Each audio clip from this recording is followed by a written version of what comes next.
I'm here at Brasenose College in Oxford with Simon Palfrey, who's Professor of English at Oxford and a Fellow of Brasenose. And we're going to talk about Romeo and Juliet. His latest book, Shakespeare's Possible Worlds,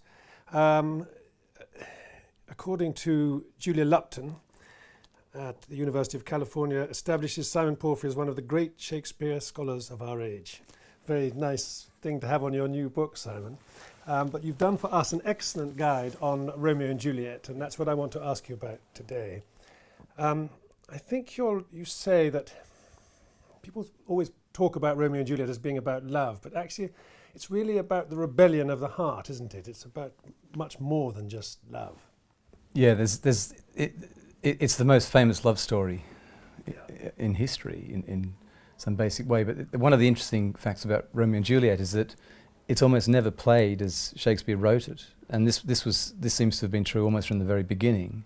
It generated parody straight away, and there are various texts. There are two different texts from Shakespeare's period which show the play very quickly being cut. And for example, Juliet's a lot of Juliet's speeches getting cut in the second half, and she's full of kind of sexual energy and these wild punning and a sort of fearless rebelliousness, and that gets cut in the in 1597 and already. And throughout history, what's happened is that the play is edited, cut to suit people's preconceptions about it, to make it more romantic, to make it more of a story about love. And this is still going on today. And so the famous and justly popular films of Romeo and Juliet, the Zeffirelli one from the 60s and then the Baz Luhrmann one from more recently, they basically did the same cuts as were happening in the 18th century, when people were shocked by the violence of the play and by its indecorum. And by indecorum I mean something which is far in excess of expectation, far more than the occasion would seem to ask for. And so, for example, you've got I've mentioned, Juliet's sexual punning, but also there's a scene when Romeo going to the tomb later on where Juliet's buried herself.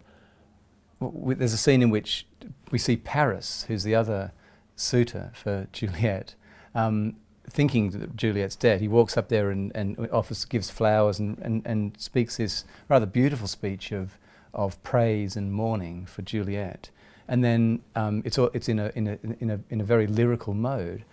And then the next moment, Romeo comes up like this savage monster, speaking a completely different kind of language, and brains Paris, basically kills him with a spade. And he's an absolute sort of act of brutality and savagery. There's no sense in which Paris is mocked by Shakespeare at all. But that scene is pretty much always cut. You don't get that scene because it ruins the image of Romeo as the beautiful lover and turns him into a kind of monster.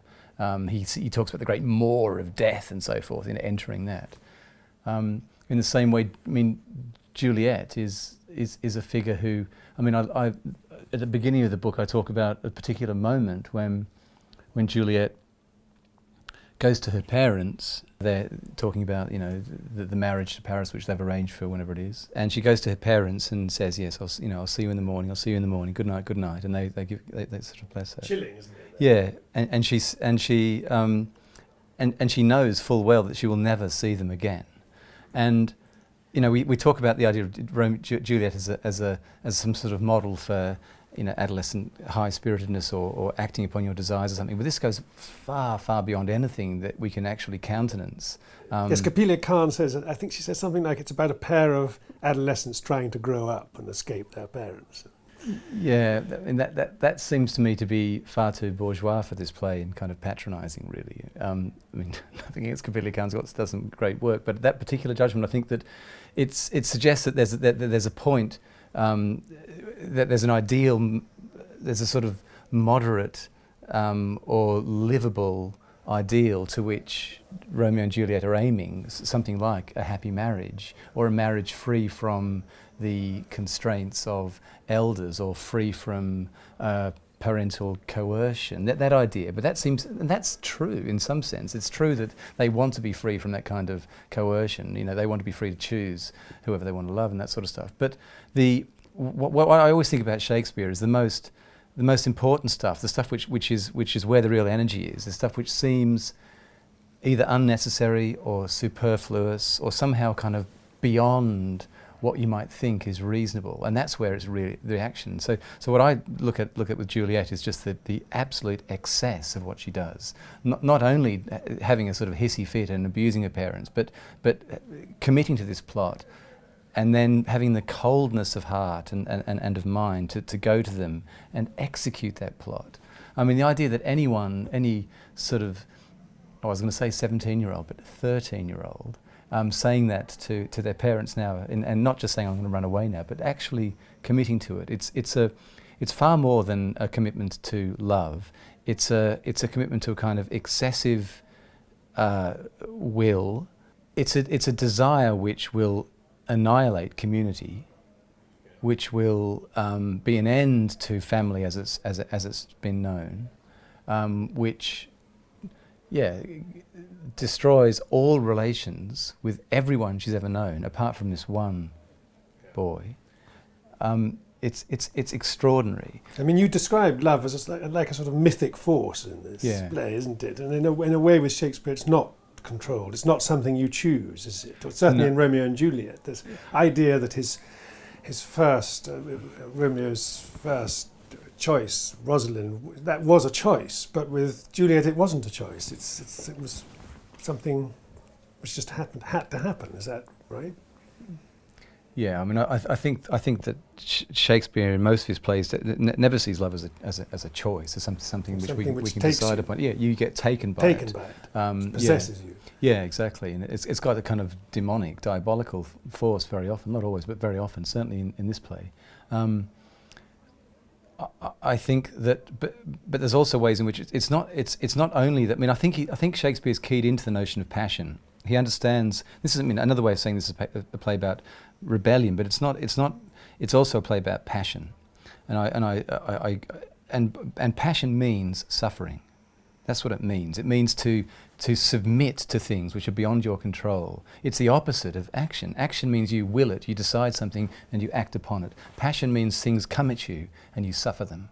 And the sort of the glory and the danger of Romeo and Juliet is that these characters, it's absolutely a suffering. There's no sense in which these characters think ahead to some kind of happy domestic survival. That's not what the play's about. The play's about committing to that moment, and it's also keyed into the deep, the darkness of erotic desire is also everywhere in this play, and of course, it's signalled early on by Mercutio. This other, if you talk about the excess, there's Mercutio fantastically eloquent with the conjuring up this vision of Queen Mab, this fairy tale queen. But I think you say in the guide that he had to die, and he makes way for Juliet because he's almost like a rival of Juliet. So that passion, negative passion, negative passion, and passion that can find no object. With Mercutio, where he has this extraordinary verbal quickness and wit and facility, and nobody can understand what he says fundamentally. Romeo in one brief scene is able to trade jokes with him, but basically he's left behind. But also with Mercutio has this amazing velocity, amazing fertility of imagination, but with nothing to, as it were, appease it, nothing to take it. There's nothing there to take that and to bring it home anywhere. So you get this creativity and fertility without an object. You get creativity and fertility which is also tied to some awful sense of people are always speculating about Mercutio, and they try in a performance they try to make some sense of his violence and the fact that so many of his jokes are full of sexual disgust.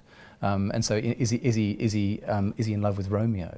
Is this homoerotic humour? Well, maybe, but it's all there's a kind of sexual loathing and disgust and so forth. And the famous Queen Mab speech is partly about that, and it's about these imagining this spirit of this spirit of that enters people's dreams and leads to forms of violent pregnancy and so forth. And what I suggest is that this speech is all of the energy of that speech, the violence of that speech, but also that. I mean, it's a very popular speech, isn't it? It's one of the things which is never cut from the play. No one knows what it means, particularly, but they can feel the sort of self-delighting abundance of the speech, the sense that there's a huge life force. The Queen there. Mab speech. Yes, the Queen Mab speech. The fairy tale. Exactly, the Faerie fairy Queene. The Faerie Queene. There's this enormous fertility which has no end point, has no object, and I think. Basically, Juliet. It's kind of I see it as sort of giving birth to. Because it ends on a very cynical note. Yeah.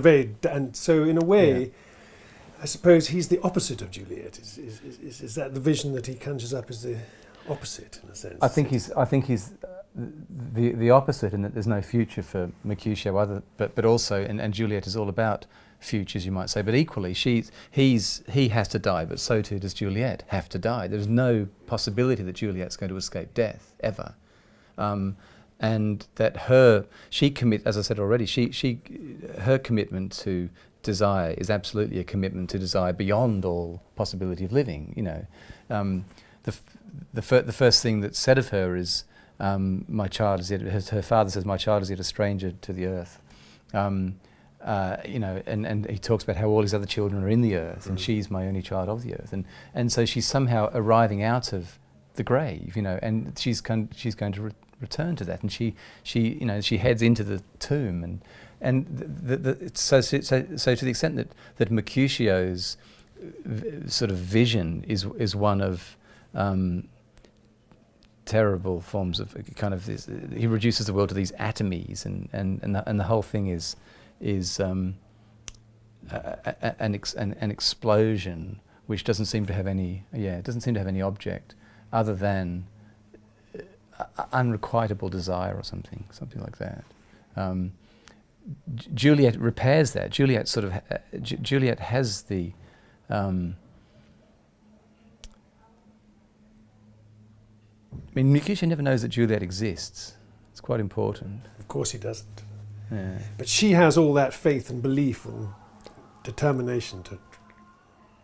I mean, she's a figure. I mean, she's a figure of promise. I mean, you get the play. The play sets it up. I mean, it's a very interesting beginning to the play where everything is sort of disappointing and inadequate in this world. Everything, until and even the lovers, even the lovers are disappointed when we first meet them.